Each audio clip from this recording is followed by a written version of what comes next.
आपका नाम मैम? वो करवाया गया, वो महिला मेरे साथ मौजूद है जिनके साथ इस तरह की बात हुई है। मैम पहले आप अपना नाम बताएं और क्या पूरा वाकया आपके साथ हुआ था वो पूरा बताएं जरा। हाँ जी, मेरा नाम नितिका है। बेसिकली मैं पंजाब से हूँ और मैं ऑर्थोपेडिक हॉस्पिटल में एचआर थी। जिस लड़के से मेरी शादी हुई है वो उधमपुर के हैं, शाह फैमिली से हैं और आरफिन शाह उसका नाम है। He was my classmate in 9th and 10th class, क्योंकि मेरी जो स्कूलिंग है वो उधमपुर से है। After that I moved to Punjab. After 20 years he met me in my hospital. Before meeting we are continuously in touch with each other in Facebook and WhatsApp। तो वो अपनी मदर को लेके उसने मुझे बोला कि मेरी मदर जो है वो कैंसर पेशेंट है, तो आप यहाँ से जलंधर से उसका ट्रीटमेंट करवा दीजिए। तो वो अपनी मदर को लेके आया है। मैंने उसका ट्रीटमेंट पटेल हॉस्पिटल में डॉक्टर अनुभा जी से करवाया है।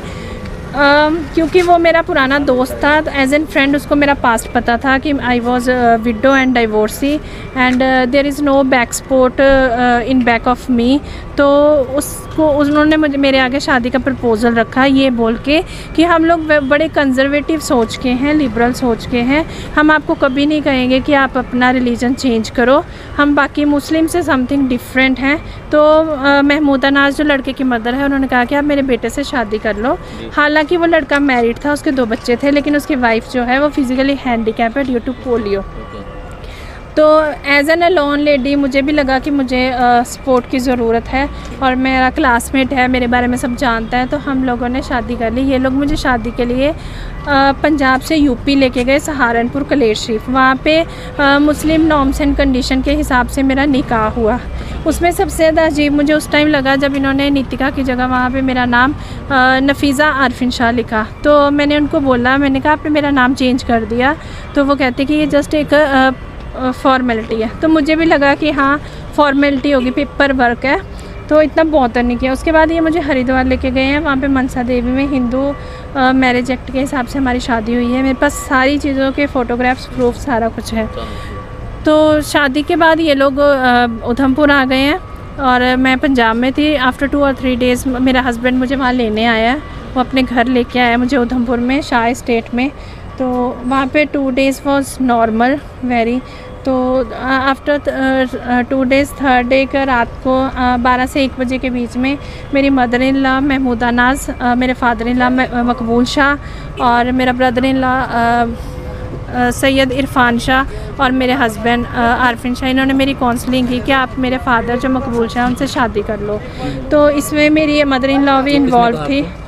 मेरे हस्बैंड ने भी कहा, मेरे ब्रदर इन लॉ ने भी कहा, मकबूल शाह ने खुद भी कहा और मेरी मदर इन लॉ ने भी कहा। तो मेरी मदर इन लॉ की वर्डिंग थी कि from 2007 I was unable to make physical relation with my husband due to my present situation cancer. तो आप इससे शादी कर लो, जो घर की बात है वो घर में रहेगी, बाहर नहीं पता चलेगी। जब मैंने उनको अपोज़ किया तो मॉर्निंग में उन्होंने प्रपोज़ल रखा कि हम जितनी शाह की फैमिली की प्रॉपर्टी है वो तेरे नाम पे कर देते हैं। बेसिकली उन्होंने मुझे लालच दिया कि ये लड़की मान जाए कि उनका बेटा भी यूज़ करे और बाप भी यूज़ करे। तो जब मैं तब भी नहीं मानी तो उन्होंने बोला कि अच्छा ऐसा कर आरफिन, तू 20,000 दे के तू इसको रख ले पर मंथ पे, या मैं रख लेता हूँ। ये मेरे फादर इन लॉ की वर्डिंग थी, मकबूल शाह की। कॉन्टीन्यूसली अपोजिशन करने पर मेरे हस्बैंड ने मुझे यहाँ पे कुंजवानी में रेंटेड अकोमोडेशन में शिफ्ट करवा दिया और मेरे साथ रहना शुरू कर दिया। उस सिचुएशन में मुझे लगा था कि इन्होंने नॉर्मल लिया कि नहीं छोड़ना, पापा ने ऐसे बोला या मम्मा ने ऐसे बोला, तू इतना बॉदर मत कर। लेकिन रोज़ मेरे हस्बैंड ने काउंसलिंग शुरू कर दी कि नहीं तो मान जा, घर की बात है, किसी को नहीं पता चलेगा। बेसिकली वो मुझे प्रोस्टिट्यूशन में डालना चाहते थे, लेकिन जब उनको लगा कि अब ये प्रोस्टिट्यूशन में नहीं जाएगी तो उन्होंने मुझे धमकियां देना शुरू कर दी। हमारी गन फैक्ट्री है उधमपुर में, हम तुझे मरवा देंगे, तो यहाँ से चली जा। और हमारा NGO है जियो और जीने दो, तारिक शाह जी चलाते हैं उधमपुर में, उसके माध्यम से हम तुझे बदनाम करवाएंगे बिकॉज तेरी न्यूड फ़ोटोज़ और वीडियोज़ हैं हमारे पास। तो जब मैं कंटिन्यूसली फिर भी नहीं मानी तो वो लड़का सडनली 14 मार्च को 2021 को गायब हो जाता है। जब वो गायब हो जाता है तो 19 मार्च को उसकी फ़र्स्ट वाइफ जो है मुझे मैसेज करती है मैसेंजर पे कि आप म्यूचुअल कंसेंट पे डाइवोर्स साइन कर दो, नहीं तो आपके लिए प्रॉब्लम हो जाएगी। 25th मतलब कंटिन्यूसली मैं उनके पेरेंट्स के टच में रहती हूँ, रिक्वेस्ट करती हूँ मेरी बात करवा दो, क्योंकि उसके सारे फ़ोन स्विच ऑफ, वो सडनली गायब हो जाता। फिर 23 को जो मेरा brother in law Syed Irfan Shah, उसने मुझे मैसेज किया कि मेरा भाई घर पे नहीं आया और अगर उसको कुछ होता है यू आर रिस्पॉन्सिबल। फिर मैंने गंगेयाल पुलिस स्टेशन में मिसिंग लिखवाई, जिसका रिवर्ट मुझे उसकी वाइफ ने फेसबुक पे वीडियो बना के डाला कि जिसमें मेरे हस्बैंड ने बोला हुआ है कि मैं फैमिली के साथ आउटिंग पे हूँ। मेरे पास वो सारे प्रूफ पड़े हुए हैं। तो उसके बाद मैंने इनकी कंप्लेंट लिखवाई पुलिस स्टेशन गांधीनगर में। 25 मार्च से वहाँ पे कंप्लेंट चल रही है, टिल कोई रिस्पांस नहीं आया। फ्रस्ट्रेट हो गए, 1 मंथ मैंने देखा कोई रिवर्ट नहीं आया। अनीता मैम ने केस हैंड ओवर किया था आईओ परवीना मैम को, जो कि मुस्लिम कम्युनिटी से हैं। फ्रस्ट्रेट होकर मैंने उनको बोला कि मैं in front of your police station I will commit suicide, कि आप मेरी बात नहीं सुन रहे। तो मैम ने बोला कि जो परवीना मैम है उन्होंने बोला तेल तो फेंक, माचिस मैं लगाती हूँ, तेरे जैसी बहुत आती हैं।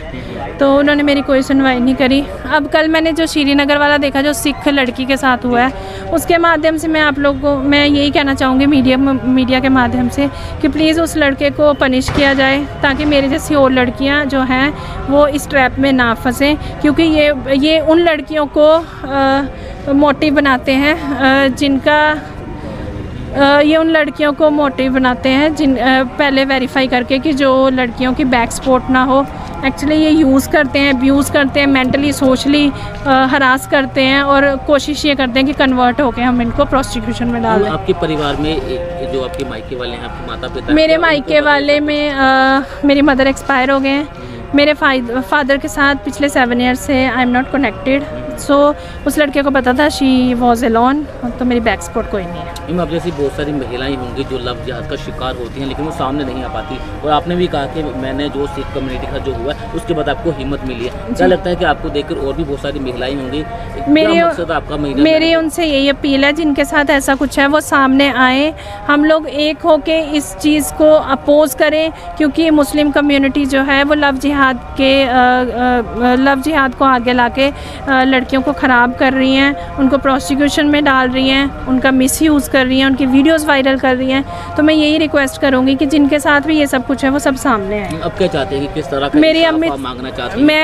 मेरी अमित शाह जी से यही रिक्वेस्ट है फर्स्ट ऑफ ऑल कि जो आपने मुस्लिम कम्युनिटी के लिए रूल बनाया है कि 3 बार बोलने से तलाक नहीं होगा, आप कुछ हिंदू लड़कियों के बारे में भी सोचें, कुछ स्ट्रॉन्ग रूल बनाएं, ताकि हिंदू कम्युनिटी के साथ या सिख कम्युनिटी के साथ मुस्लिम कुछ भी ऐसा टेक्टफुल फ्रॉड ना कर पाएँ।